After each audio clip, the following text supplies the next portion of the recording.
Okay, so let's start with advent of Europeans.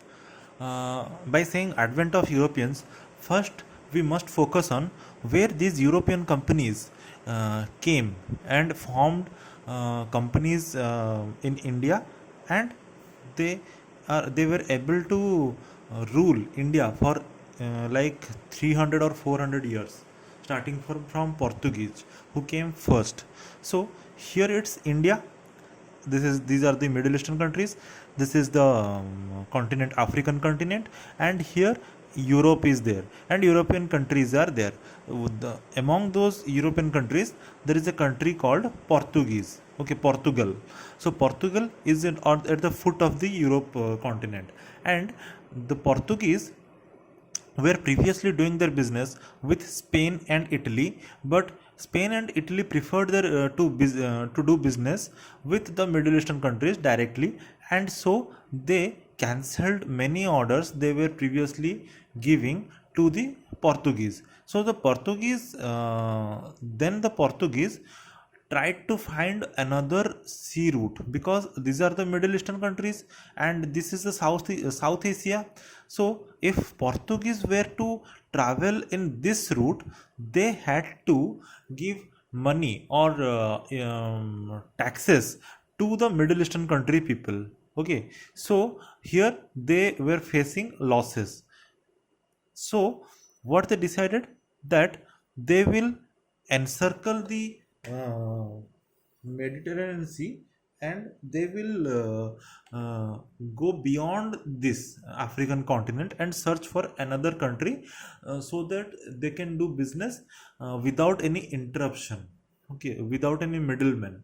So, a person named Bartholomew Diaz. Okay, just listen. Bartholomew Diaz. He came and reached at this point of Africa, and he reached at then this point of Africa, and here he was getting an idea that in northeast direction there is a country. Okay, there is a country, and he decided to reach to that country. This was the matter of 1487. This was the matter of 1487 when he tried to search for a country. Okay, so Bartholomew Diaz reached here and named this place Cape of Good Hope. What did he name? Cape of Good Hope. Then Bartholomew Diaz, after Bartholomew Diaz, but he did not entered India. Okay, he did not set his foot in India. Then what did he do? Bartholomew Diaz was the first. Here, look. Bartholomew Diaz was the first European to reach Indian Ocean in 1487. Then came Vasco da Gama in 1498. Okay, 1498, after 11 years of Diaz. So in 1498, so Diaz was the first European to reach Indian Ocean, but Vasco da Gama was the first European to reach India by sea, and the pilot or the person who was sailing the boat of Vasco da Gama, his name was Abdul Majid. Yeah, he was living in Africa, and he guided Vasco da Gama through a boat to India. Okay, so another question comes many times, that when did Vasco da Gama came to India? That is May 17, 1498. May 17 date is also important nowadays. May 17, 1498.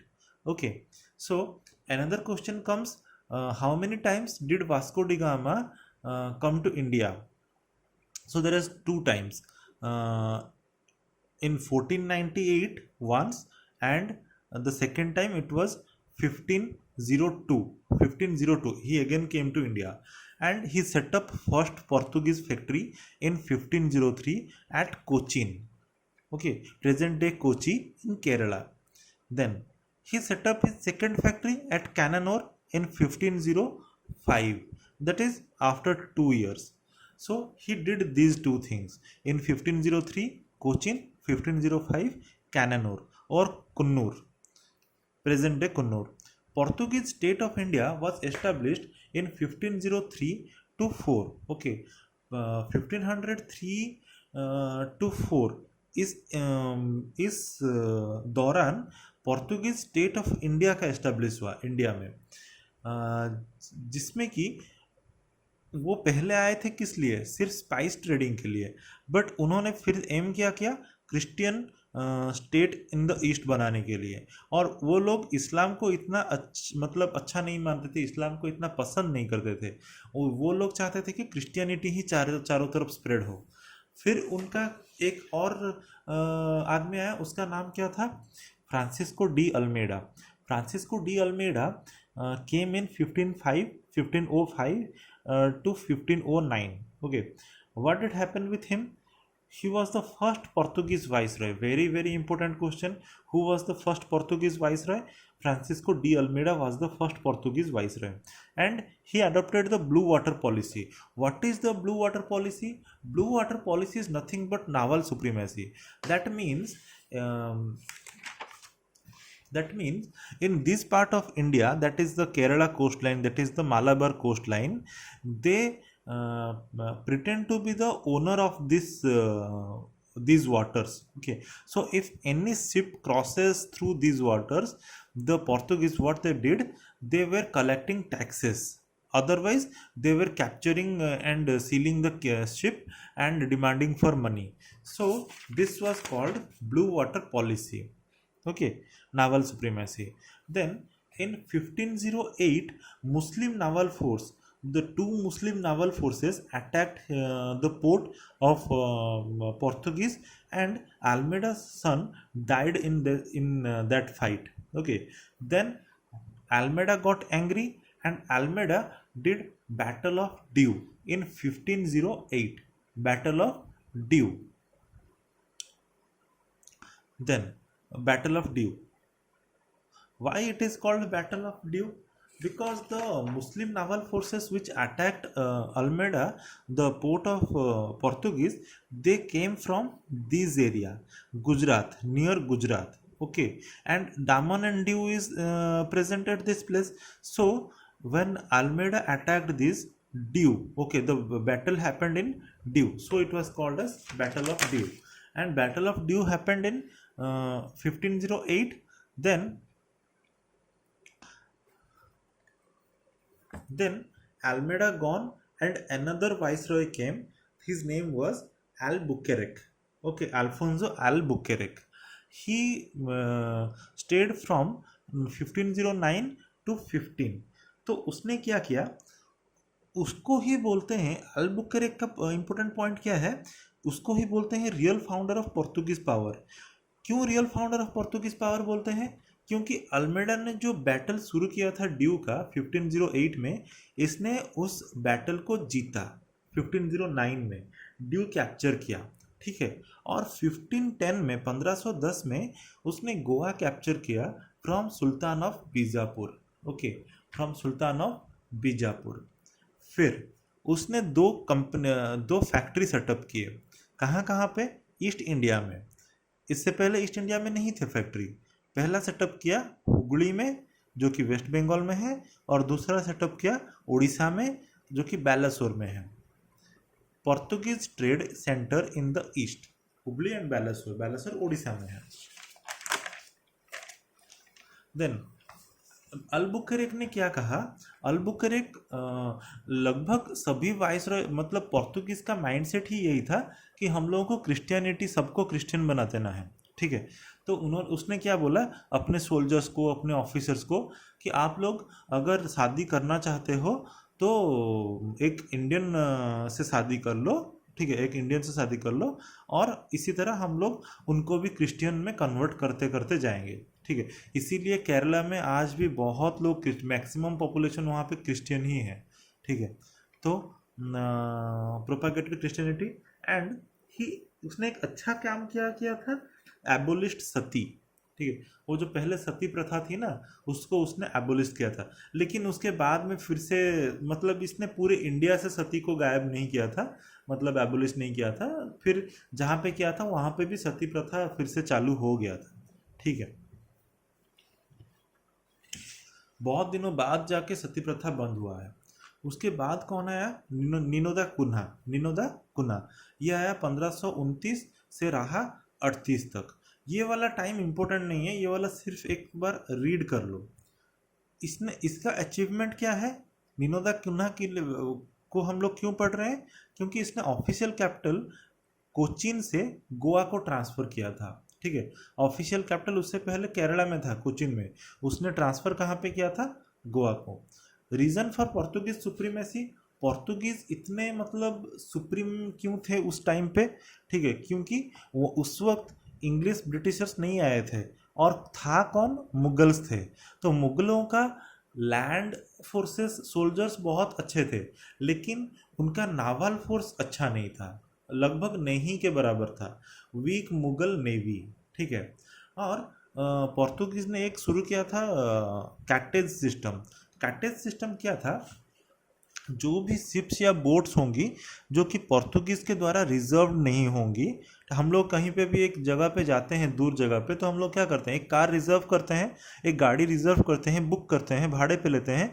तो उसी तरह जो भी ships या boats भाड़े पे पोर्तुगीज से नहीं ली गई थी, तो उनको जब भी वो लोग समंदर से गुजरते थे, तो उन लोगों को लाइसेंस या फिर पास खरीदना पड़ता था। किससे? पोर्तुगीज से।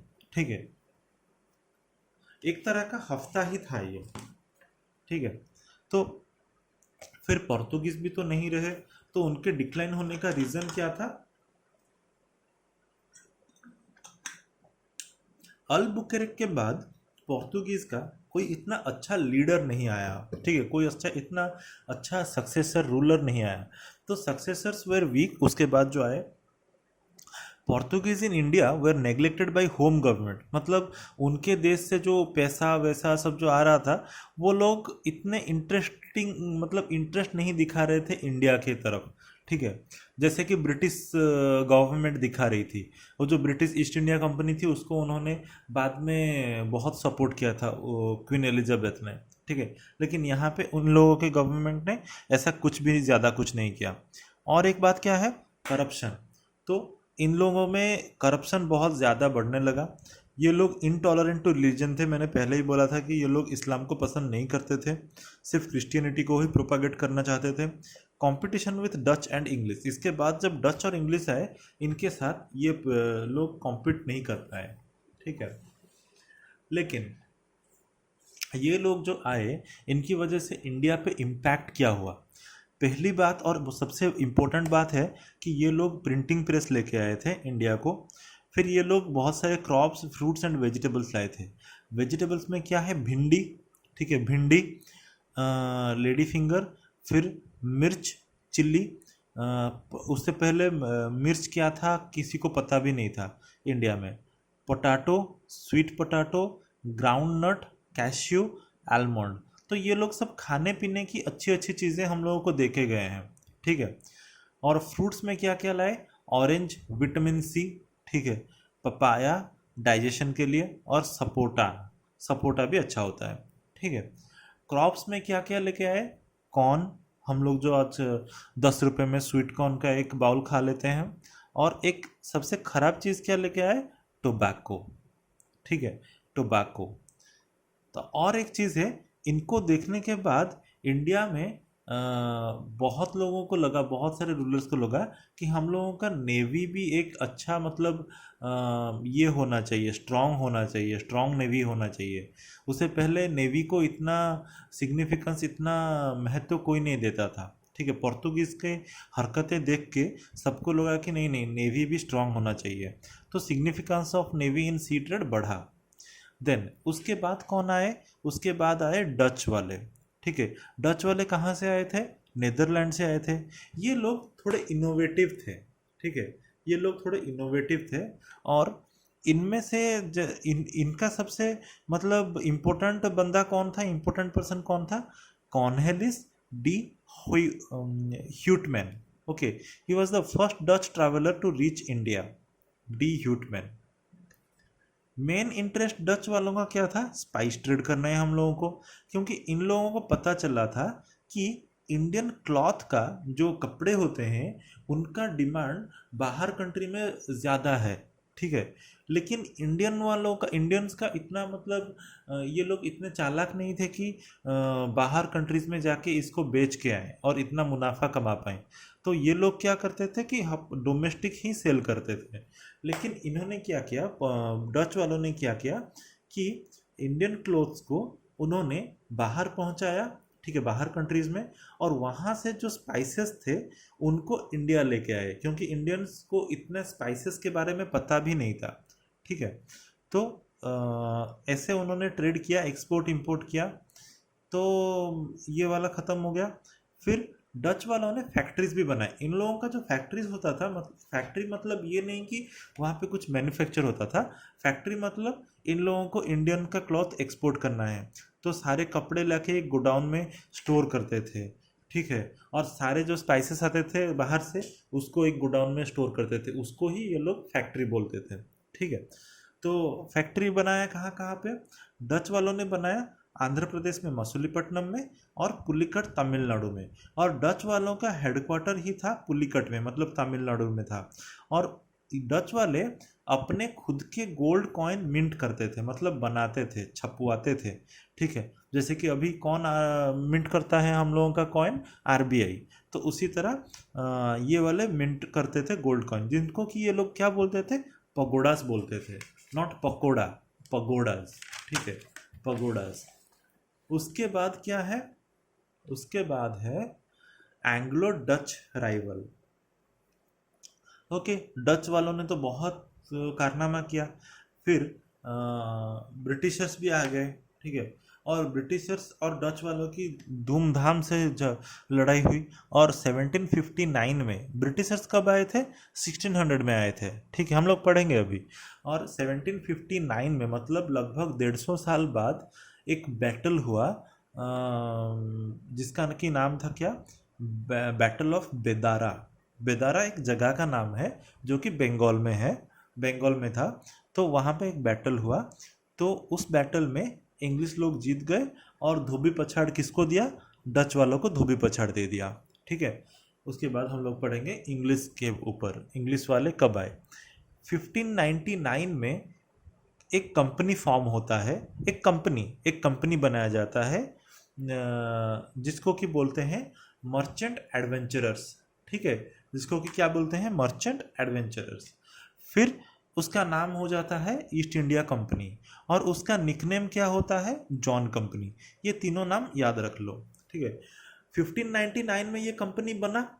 फिर 1600 में क्वीन एलिजाबेथ ने इन लोगों को चार्टर दे दिया।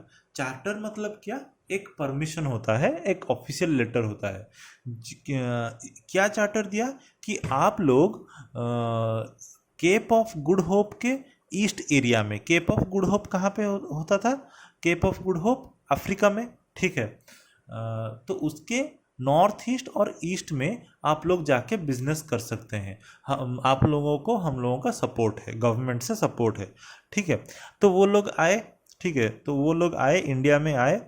तो ईस्ट इंडिया कंपनी बनाया, और उनका मेन फोकस राज करना नहीं था। उन लोगों का मेन फोकस इंडिया को मतलब शासन करना नहीं था। उन लोगों का मेन फोकस था trading, spice and cloth trade, क्योंकि उन लोगों ने भी डच को फॉलो किया। डच से उन लोगों ने सीख लिया था कि इंडिया वालों को स्पाइसेस चाहिए, और इन लोगों के पास ढेर सारे कपड़े हैं। तो ये लोग कपड़ों को यूरोपियन कंट्रीज में बेचते थे, और वहाँ से स्पाइसेस लाके इंडिया में बेचते थे, ठीक है। फिर लेकिन ये लोग जब आए, तब मुगल रूलर कौन था? जहांगीर था, ठीक है। तो कैप्टन हॉकिंस पहले आए। कैप्टन हॉकिंस नाम का एक पर्सन था, जिसको कि रानी विक्टोरिया ने मतलब सॉरी, जिसको कि पहले कंपनी ने इंग्लैंड से यहाँ पे भेजा था। कैप्टन हॉकिंस जो शिप में आया था, उस शिप का नाम क्या था? उस शिप का नाम था हेक्टर। याद रख लो ये वाला, हेक्टर, ओके। सो जहांगीर था उस टाइम पे। तो जहांगीर को परमिशन इन लोगों ने पूछा कि सर सर हम लोग यहाँ पे कुछ एक कंपनी बनाना चाहते हैं, आप लोगों को भी हम लोग टैक्स देंगे ये वगैरह वगैरह, तो हम लोग एक परमिशन दे दो। तो जहांगीर ने परमिशन दे दिया, लेकिन वेस्ट कोस्ट में ही दिया, ठीक है, ऑल ओवर मुगल टेरिटोरी नहीं दिया। लेकिन इन लोगों का चाहिए था क्या, ऑल ओवर मुगल टेरिटोरी। तो इन लोगों को पहले परमिशन मिला वेस्ट कोस्ट में करने के लिए, बट इंग्लिश को चाहिए था क्या, होल इंडिया में ट्रेड करने के लिए चाहिए था। लेकिन वो लोग जहांगीर को उस टाइम पे क्यों नहीं मांग सके कि नहीं हम लोगों को पूरा इंडिया में ट्रेड करना है, दीजिए ना सर, दीजिए ना सर, क्यों नहीं बोल पाए? क्योंकि उस टाइम पोर्तुगीज फेवरेट थे जहांगीर के, मतलब मुगलों के फेवरेट के कौन थे, पोर्तुगीज थे, क्योंकि पोर्तुगीज सबसे पहले आए थे, ठीक है। तो इन लोगों ने सोचा क्या, इंग्लिश वालों ने सोचा कि ठीक है पहले पोर्तुगीज से निपट लेते हैं, फिर हम लोग जाके इनसे मांगेंगे, फरमान मांगेंगे। फिर इंग्लिश वालों ने क्या किया कि मसूलीपट्टनम में 1611 में एक ये करने के लिए, मतलब एक फैक्ट्री इन्होंने एस्टेब्लिश किया 1611 में, ठीक है।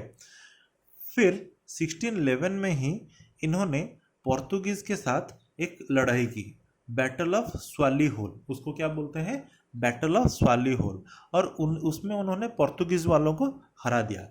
फिर ये लोग जहांगीर के पास गए 1613 में और बोला कि देखिए सर, हम लोग we are capable of defeating them, हम लोग उनको हरा सकते हैं, तो आप हमारी बात सुनो और हमें एक परमिशन दो सूरत में एक फैक्ट्री बनाने के लिए। तो जहांगीर ने परमिशन दे दिया, परमानेंट फैक्ट्री परमिशन एट सूरत के लिए 1613 में।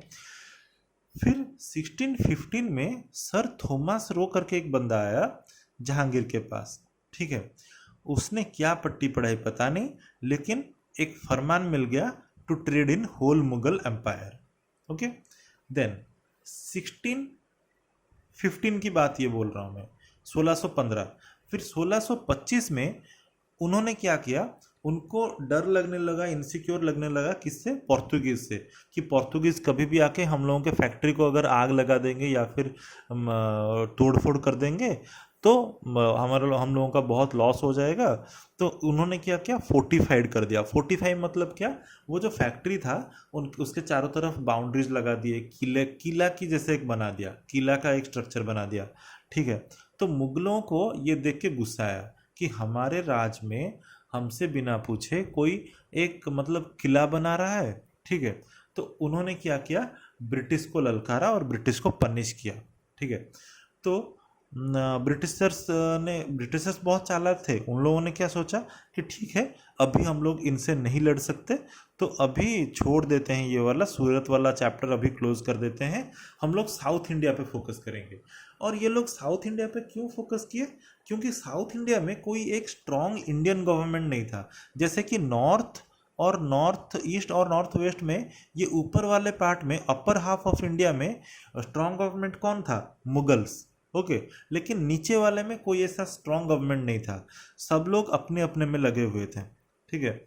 सो 1639 में 1639 में इन लोगों ने क्या किया, मद्रास को एक राजा से लीज ले लिया, ठीक है, लीज पे लिया मद्रास को, और उसको फोर्टिफाई कर दिया उस पोर्ट को, और उसको क्या नाम दे दिया, फोर्ट सेंट जॉर्ज। ये वाला इंपॉर्टेंट है, फोर्ट सेंट जॉर्ज किसने बनाया था, ब्रिटिशर्स ने बनाया था। कहाँ पे बनाया था, मद्रास में बनाया था।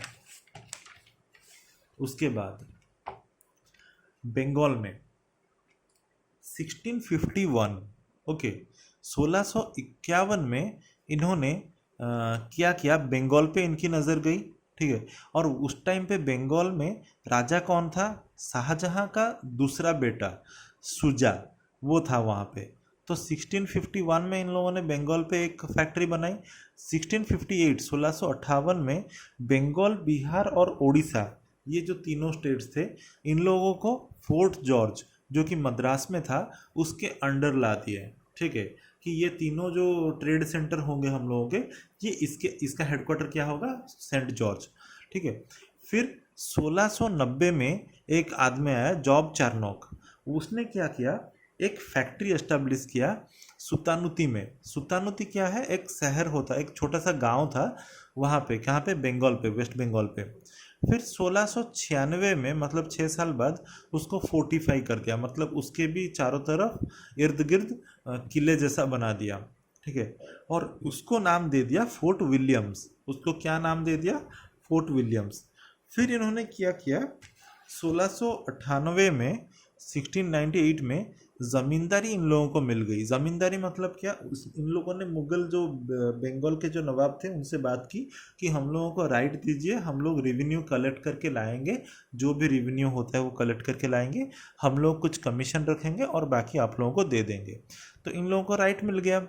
तो सुतानुती, कलिकता और गोविंदपुर, ये तीनों गांवों का एक राइट इन लोगों को मिल गया, राइट टू कलेक्ट रेवेन्यू। ये ही तीनों शहर बाद में जाके बने कैलकाटा, जो कि आज है कोलकाता। ठीक है। तो सुतानुती, कलिकता एंड गोविंदपुर। उसके बाद इन लोगों का नज़र गया बॉम्बे पे। ठीक है। बॉम्बे पे मतलब 1662, 1662, 1662, ये सब एक साथ ही हो रहा है। ठीक है। वो वाला 1690, 96, 98 तक पहुंचा, वो चल रहा था एक तरफ, और दूसरी तरफ बॉम्बे का पार्ट भी चल रहा था। तो बॉम्बे में क्या हो रहा था, किंग चार्ल्स टू, जो कि शादी कर चुका था एक पोर्तुगीज प्रिंसेस से, तो उसको डाउरी में मिला था बॉम्बे। देन डाउरी में मिला था तो उसने क्या किया, उसने पैसे खा के उसने वो दे दिया कंपनी को, ईस्ट इंडिया कंपनी को। देन ये जो टाइमलाइन है, ये देखो, ये वाला जो टाइमलाइन है, 1615 से 1688 तक इंग्लिश कैसे ग्रो करते गए। 1615 में, 1613 में उन्होंने सूरत में एक फैक्ट्री लगाया, 1615 हुआ, 1625, 10 साल बाद इन लोगों के जो गवर्नर और डायरेक्टर थे कंपनी के, उन लोगों को जुडिशियल पावर्स मिल गया। ठीक है। 1661 में ये लोग कैपेबल थे अपने शिप्स को युद्ध में भेजने के लिए, अपने जो शिप्स यहाँ के हैं उसको युद्ध में भेजने के लिए डिफरेंट डिफरेंट राजा के साथ ये लोग तैयार हो चुके थे। 1683, 1683 में क्या हुआ, ये लोग आर्मी रखने लगे। ये पहले क्या थे, एक स्पाइस ट्रेड करने के लिए कंपनी आई थी, लेकिन वो बाद में एक आर्मी रखने लगी। और उसके 5 साल बाद 1688 में इन लोगों ने हुगली को ही कैप्चर कर लिया, जो कि वेस्ट बंगाल में था, और इन लोगों ने वॉर डिक्लेयर कर दिया औरंगजेब के साथ। ठीक है। तो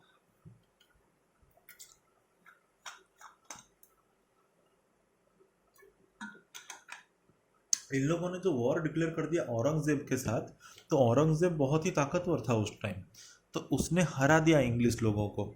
लेकिन इंग्लिश भी बहुत ही चालाक थे, तो ये लोग हारने के बाद क्या किए, ये लोग चापलूसी में लग गए कि हाँ सर, गलती हो गई, गलती हो गई सर, आप तो महान हैं, आप तो बहुत जाबाज सरकार है, ये है वो है। तो वो लोग फ्लैक्टरी करने लगे, और मुगलों में जो करप्ट लोग थे उनको घूस भी देने लगे, ब्राइब देने लगे, मतलब अंदर से ही खोखला करने लगे सिस्टम को। फिर क्या हुआ, 1714 में एक जो बंगाल का रूलर था फारूक शियार, सॉरी मुगल रूलर था फारूक शियार, उसको एक डिजीज हो गया। ठीक है। और उस टाइम पे एक ब्रिटिश डॉक्टर था हैमिल्टन, जिसने कि उसको अच्छा किया था। ठीक है। उसको क्योर किया था, उसका नाम था हैमिल्टन। तो क्या हुआ, फारूक शियार खुश हो गया, और 1717 में उसने एक फरमान जारी कर दी। फरमान मतलब एक लेटर जारी कर दी, जिसको कि बोलते हैं Magna carta of the company. उस लेटर में बहुत सारे फायदे थे, बहुत सारे ग्रांट्स थे, किसके लिए, ब्रिटिशर्स के लिए। उस फरमान में क्या क्या था, company can use own currency, वो लोग अपनी खुद की करेंसी छाप के यूज कर सकते थे। कंपनी कैन इशू पासेस और दस्तखत फॉर मूवमेंट ऑफ गुड्स। ठीक है। उसके बाद कॉन्फ्लिक्ट हुआ, क्योंकि फारूक सियार तो मर गया। उसके बाद फिर वो जो दूसरे राजा है उन लोगों को लगा कि ये क्या चुतियापा है, ये क्या है, ये सब क्या फरमान वरमान, ये क्या है। तो वो कौन थे, मुर्शिद कुली खान और अलीवर्दी खान, ये दोनों ने ऑब्जेक्ट किया फरमान को लेके। ठीक है। फिर अब हम लोग पढ़ेंगे डेन्स के ऊपर, द डैनिश। ठीक है। डैन्स लोग कहाँ से आए थे? ये लोग आए थे डेनमार्क से। डेनिश ईस्ट इंडिया कंपनी कब फॉर्म हुआ? 1616 में। ट्रेडिंग आउटपोस्ट कहाँ पे है? ट्रांक्वेबर, तमिलनाडु, 1620 में इन लोगों ने किया। इन लोगों ने एक कॉलोनी भी एस्टेब्लिश की थी जिसको कि बोलते थे फ्रेडरिक नगर, जो कि सेरामपुर बंगाल में था 1755 में। और ये लोग बैंकरप्ट हो गए 1777 में। ब्रिटिश लोगों ने इनको धक्का मुक्की मार के निकाल दिया इंडिया से कब? 1845 में। तो इन लोगों का छोटा सा जर्नी था और इन लोगों ने ज़्यादा वॉर्स नहीं किए, कुछ नहीं किए, सिर्फ इन लोगों ने थोड़ा बहुत ट्रेडिंग किया और चले गए। उसके बाद ब्रिटिशर्स के एक्चुअल कंपटीटर्स कौन थे पता है? फ्रेंच, जो कि सबसे आखिर में आए हैं। Last European colonials to come. Company form कब हुआ फ्रेंच वालों का? 1664। इन लोगों का कंपनी फॉर्म किसकी वजह से हुआ था? इंपॉर्टेंट पर्सन है, by Colbert. Licence to trade. इन लोगों को इंडिया में ट्रेड करने के लिए उनका जो गवर्नमेंट था फ्रांस का, उस टाइम पे किंग था कौन? King Louis fourth. ये वाला इंपॉर्टेंट क्वेश्चन है। किंग लुइस फोर्थ ने इन लोगों को परमिशन दिया था। इन लोगों का फर्स्ट फैक्ट्री कहाँ पे था? सूरत में, 1667 में, 1667। सेकेंड फैक्ट्री मसूलीपट्टनम, जो कि आंध्र प्रदेश है, 1669। Got Pondicherry from king Bijapur. In Bengal इन लोगों का था क्या पोस्ट? चंद्रनगर। डच लोगों ने पौंडीचेरी को छीन लिया था इन लोगों से, फिर भी उसके बाद फ्रेंच लोगों ने फिर से उसको छीन लिया उनसे। ठीक है, तो इसको क्या बोलते हैं? इसको बोलते हैं रिकैप्चर। इसको क्या बोलते हैं? इसको बोलते हैं रिकैप्चर। ठीक है, इसको क्या बोलते हैं? रिकैप्चर। उसके बाद फ्रेंच बेसिस। इन लोगों का बेसिस कहाँ कहाँ पे था? माहे, कराईकल, बालासोर, कासिम बाजार।